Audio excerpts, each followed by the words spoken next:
कुबेरात्मज्जो बद्धे मूर्तवे यद्वत तव्यमोचितो भगति भाजो कृतो च तथा प्रेम भक्ति सब कामे प्रेचे ना मोक्षे ग्रह में स्थिदामोद्र नमामीश्वरं सच्चिदानंद रूपं लसत्कुंडलं गोकुले विराजमानम्। श्री कृष्ण चरित अमृतम हम श्रवण करेंगे आज भाग 62 और कृष्ण और यशोदा मैया का अद्भुत दिव्य लीला चल रही है। कन्हैया को उन्होंने ओखुल से बांध दिया है और आगे आज कन्हैया क्या करते हैं। अर्जुन नाम के 2 वृक्ष खड़े हैं नंदालया के आंगन में। कन्हैया ने देखा और मुस्कुराए। आज इससे आगे श्रवण करेंगे। आज का एपिसोड कुबेर के पुत्र जब वृक्ष बने। यमला अर्जुन यानी कि अर्जुन नामक वृक्ष बने हुए हैं कुबेर के पुत्र। आइए श्रवण करते हैं। उद्धव जी कृष्ण के मित्र हैं और विदुर जी उनके चाचा जी हैं। तो ये दोनों एक श्रवण करने वाला है और एक सुनाने वाला है। श्रोता और वक्ता दोनों ही कृष्ण से बहुत प्रेम करते हैं और कृष्ण के गुण लीलाओं की चर्चा करते हुए ये आनंद के समुद्र में डूब जाते हैं। तो आइए इन्हीं के साथ ही हम उस प्रेम आनंद के समुद्र में गोते लगाते हैं। कहते हैं कि महत्पुरुषों का श्राप भी मंगलकारी होता है। हाँ उद्धव, इस बात को तो ये दासी पुत्र विदुर प्रमाण है। दासी पुत्र विदुर जी हैं और मंडल्य ऋषि का श्राप मुझ यमराज के लिए मंगलकारी हुआ ना। मुझे श्राप दिया था मांडव्य ऋषि ने, जाओ धर्मराज तुम दासी पुत्र बनोगे, ये कहा था। उद्धव, मैं तो दिन भर पापी और पुण्य आत्माओं को ही देखता रहता था। दंड अधिकारी बना, मेरा यही काम था। पर ऋषि के शाप से मैं विदुर बना और मेरे यहाँ नंदन केले के छिलके खाने आए। आहा, और इतना ही नहीं, आज मैं उन्हीं गोविंद की मंगलमयी कथा को श्री धाम वृंदावन में सुन रहा हूँ। विदुर जी बोले, संतों का वरदान मंगलमय है तो श्राप भी मंगलमय है। विदुर जी के नेत्र सजल हो उठे थे। मैं भी अपनी व्यथा सुनाने लगा। उद्धव, छोड़ो इन बातों को, अब बताओ तुम क्या कह रहे थे। संतों का श्राप भी मंगलमय होता है, पर यहाँ श्राप किसे दिया और किसने। उद्धव, तुम कह रहे थे उखल में बंधे कन्हैया ने सामने अपने आंगन में अर्जुन के 2 वृक्षों को बड़े ध्यान से देखा। क्या ये वृक्ष कोई देवता है? श्राप के कारण ये वृक्ष बने? विदुर जी ने उद्धव से आगे कहा, उद्धव, क्या अद्भुत लीला सुनाई है तुमने। बंध गए ब्रह्म, फिर कैसे खुले, किसने खोला? इसके आगे की लीला मैं सुनना चाहता हूँ, सुनाओ उद्धव।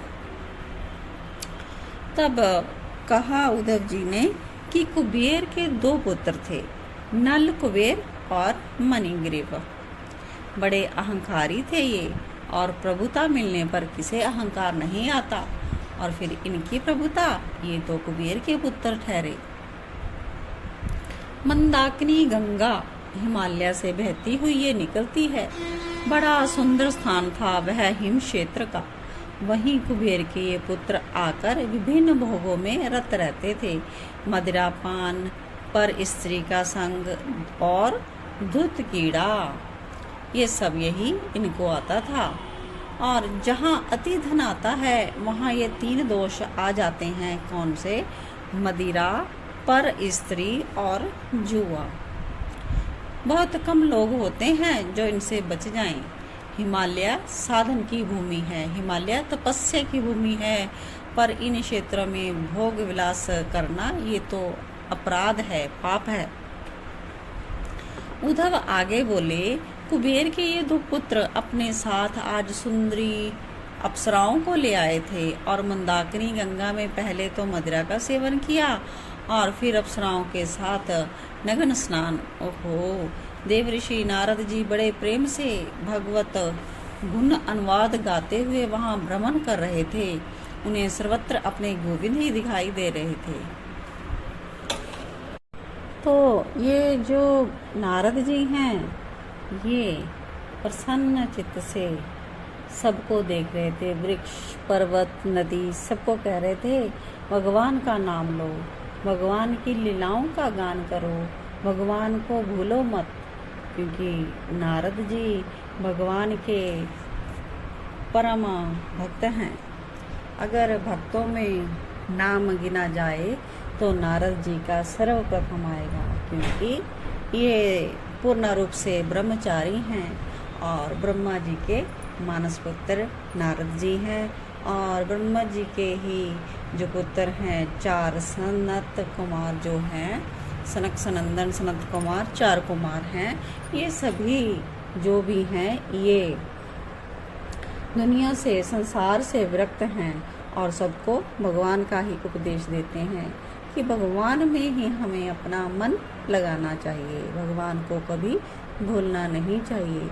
और यही सच्चे भक्तों की निशानी होती है।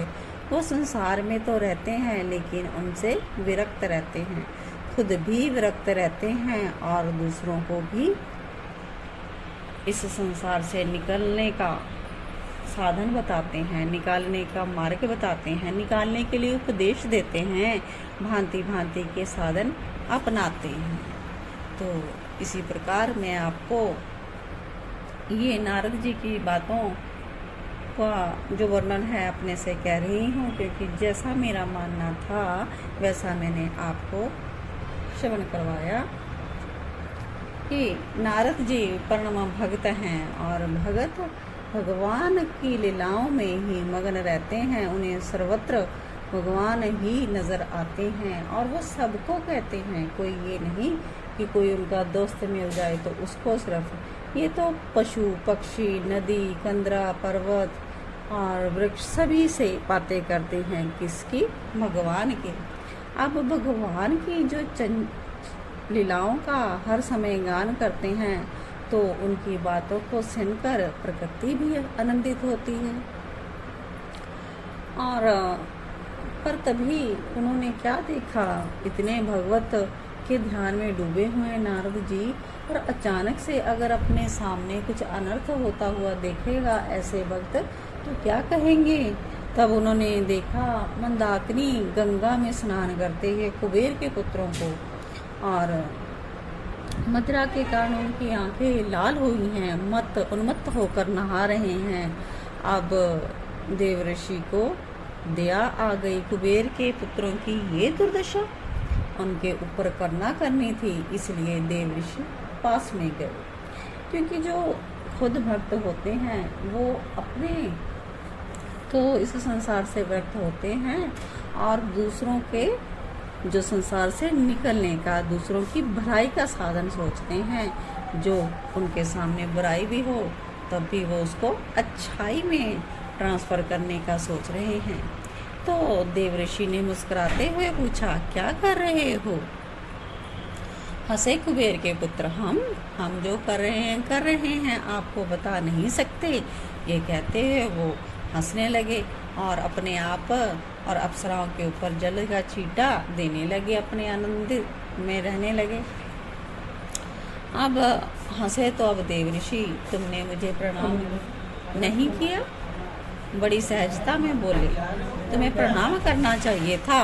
देवऋषि की सहजता देखते ही बन रही थी। कुबेर के पुत्र ठहाका लहा के हंसने लगे, हम आपको प्रणाम करें? ये कैसे? हम कुबेर के पुत्र हैं। कुबेर यानी धनाध्यक्ष कुबेर, जानते हो ना? पर देवऋषि ने दूसरी ही बात कही, क्या तुम्हें पता है जिन वृक्षों पर फल लगे होते हैं ना, वो झुकते हैं। जो फलहीन वृक्ष और गुणहीन व्यक्ति झुकता नहीं है। हमें कौन सिखाएगा झुकना? कुबेर के पुत्रों ने अहंकार में भरकर कहा। बताइए देवऋषि, कौन सिखाएगा हमें? वृक्ष? देवऋषि नारद जी के मुखारविंद से निकला। क्या? चौंक गए कुबेर के ये पुत्र। हाँ, तुम वृक्ष बन जाओगे, फिर तुम उनसे सीखना कि झुकते कैसे हैं। और नारद जी हंसते हुए चल दिए। सारा नशा उतार दिया देवऋषि ने। वो वस्त्र पहनकर भागे भागे नारद जी के पास और आए और चरणों में साष्टांग गिर गए। देवऋषि क्षमा करें, हमसे अपराध हो गया, आगे से ऐसा नहीं